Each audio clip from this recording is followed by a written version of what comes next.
Houston, we have a problem. After driving a couple of days now, I did the camshaft swap and the new clutch. Everything was fine. However, some days ago it started to more or less die when coming to a stop. There was no idle. The idle went down to nothing, and you can only keep it alive when pushing the gas pedal. So something apparently went wrong. I don't know what at the moment, so this is what I'm trying to figure out now. Something must have come undone or loose. I'm suspecting a big vacuum leak somewhere, because the car runs normal once you accelerate or drive. It just doesn't have an idle. I can test it and show you what it does. Cold start. Yeah, basically dies immediately. So first thing I'm gonna do is check for codes. For this, I have my Bluetooth diagnostic connector connected to the 20-pin diagnostic port. This is an OBD1 car, so it doesn't have the OB2 port in the cabin. However, with this very handy dongle, I can connect via Bluetooth and then use INPA or other diagnostic software and see what's going on, if there's any trouble codes recorded in the ECU. And how does the new device help us now? An example: if previously a customer came and complained that his vehicle often jerks on the way or went out while driving, then it meant a lot of work. The first step is to insert the disk. The diskette, or also called floppy, contains all diagnostics capable programs of the service tester. Such 3.5-inch floppy disks are the most robust thing on the market currently, but still handle them with care. With the new diagnostic system, we can do it all with just a few buttons, and we're already in the picture. Everything is there. What we need to know: where the error occurred. What is the error? Did it only appear briefly or continuously?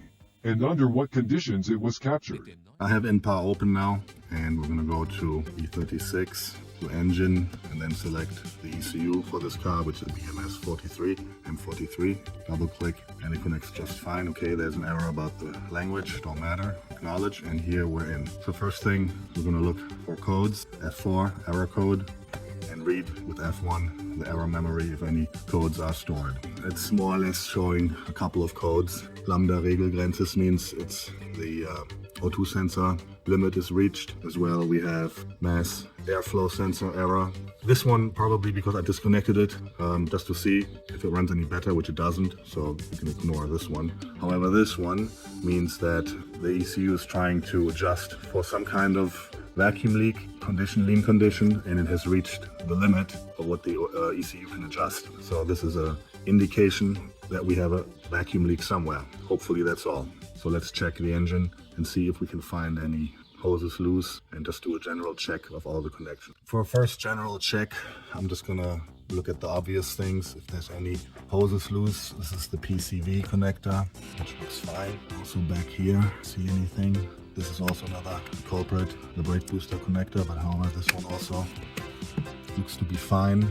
I'm assuming something went loose when we installed the clutch, because the engine had to tilt back and forth. Some kind of hose came loose during the clutch removal and the new clutch installation. This is what I'm hoping.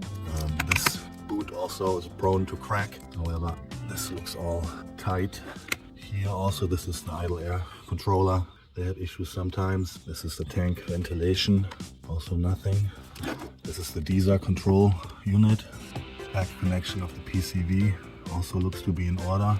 Maybe something underneath. There's the, let's look at the boot connection underneath. Aha, I think we found it. See this intake boot? And there's a connection to the PCV, I assume. And the fucking thing just came loose. Unbelievable. But there it is. Yeah, that will do it. That will definitely cause a major vacuum leak. All right, well, let's connect it and see if that cured the problem. Actually, you can see it from the top very well. It's right here. That connection came loose. Son of a gun. Let's connect it back up. Yeah, this is something. It just came completely loose. Okay, here we go. I connected the hose again. Let's see if it starts. Oh yeah. Back to running normal. Such a small cause, such a huge effect. Wow. Well, I'm glad that was an easy fix and not something to do with my cam install or any other major issue.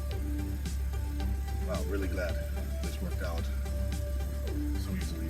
Well, gotta be lucky once in a while, I guess. Yeah, perfect.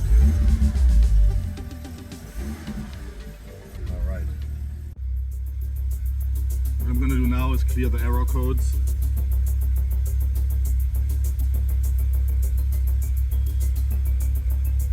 Has been cleared. I'm just gonna read it again. No errors. Okay, so perfect. What I did was, additionally, I actually put a hose clamp on it just to make sure it doesn't come loose. Since this engine does have a more aggressive cam, it runs a little bit lumpy, and I think due to the vibration, this hose is just prone to work itself off after a while, but this should fix it for good and hold it in place. That's basically it. It's running again. Very glad it was just a minor issue and nothing huge. So next thing is to get the ECU tuned for the camshaft. We'll see how